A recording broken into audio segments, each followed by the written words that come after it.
Well, hello, everybody, and welcome to Spiritual Dessert. I'm Pastor Michael from The Current in Naples, Florida. The Current is a progressive, kind of postmodern Christian church.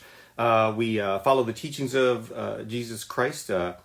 We believe that he shows us a better way to be both divinely connected and humanely connected with each other in the world. So we do our best to serve one another for the common good and in the loving manner that he teaches.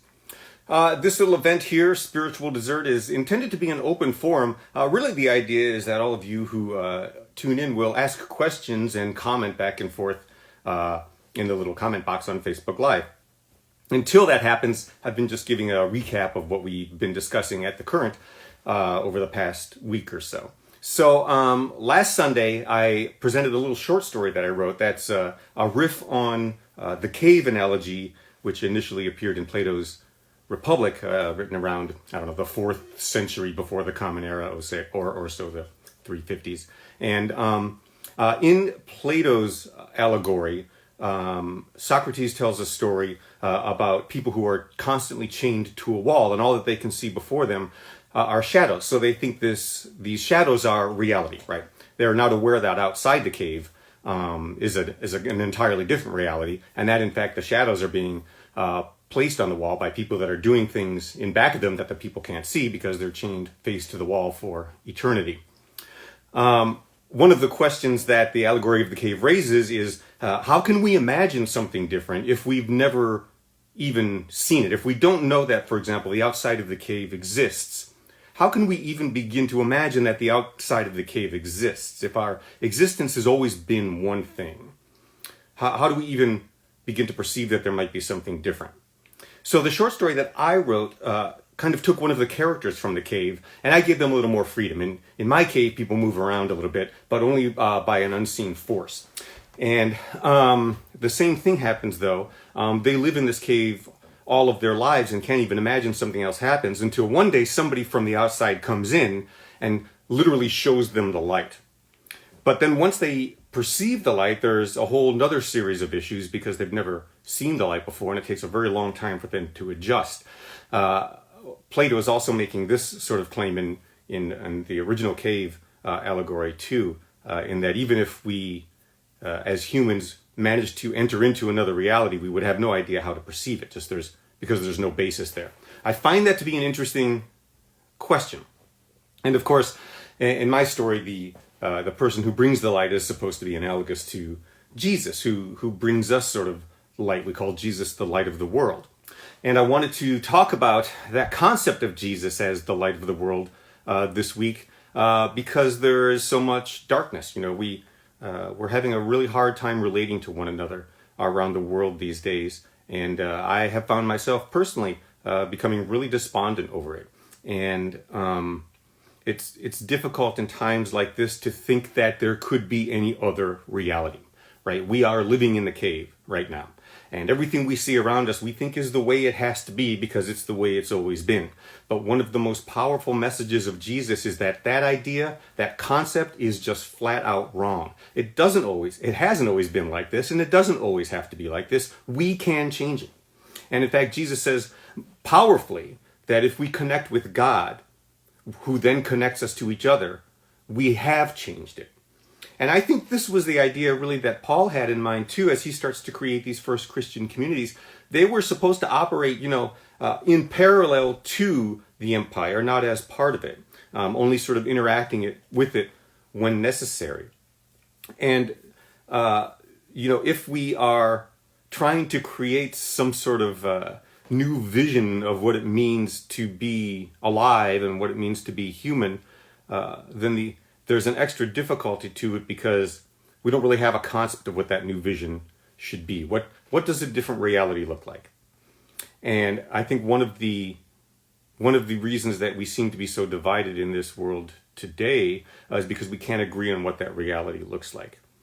Hello, welcome to those of you who are just joining in. I was just recapping a short story that I wrote based on Plato's cave allegory about how difficult it is for us to imagine a sort of different reality if the only one we've ever known is this one. In the cave, all they've ever known is darkness and shadows. until somebody comes and shows them the light. But even after they're shown the light, it's difficult, it's frightening for people to change, for people to think differently, even to adjust to the light. So what do we do in a world such as this, where we have such difficulty even imagining that a lighter existence exists? And even, I would say, when we are proponents of this lighter existence, of this different way of being, we're kind of beaten down by the status quo, saying, well, you're a dreamer, or you're delusional, right? You're utopian. Well, I think you can be utopian and reasonable at the same time. I think Jesus is utopian. He presents this view of the kingdom of heaven, right? Which is just a global world that's ruled by God, right? Remember, Jesus lived at a time of cabbages and kings, as one of my friends said recently.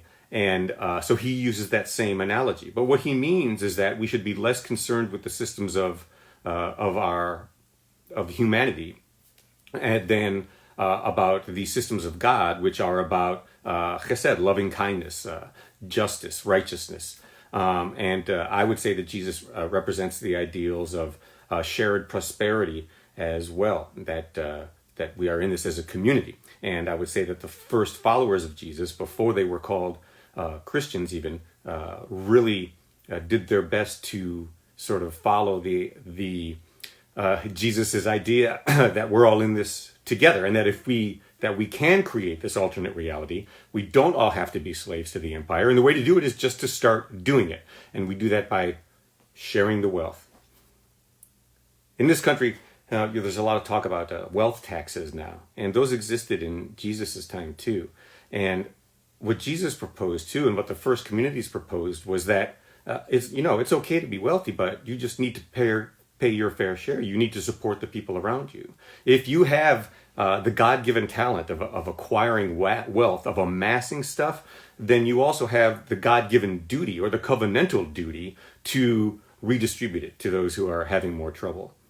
We can lift each other up and help each other succeed and find our ultimate happiness. And in so doing, we create a world that operates out of a place of divine interconnected wonder, instead of a world that operates out of a place of fear and a sense that somebody's always going to take my stuff.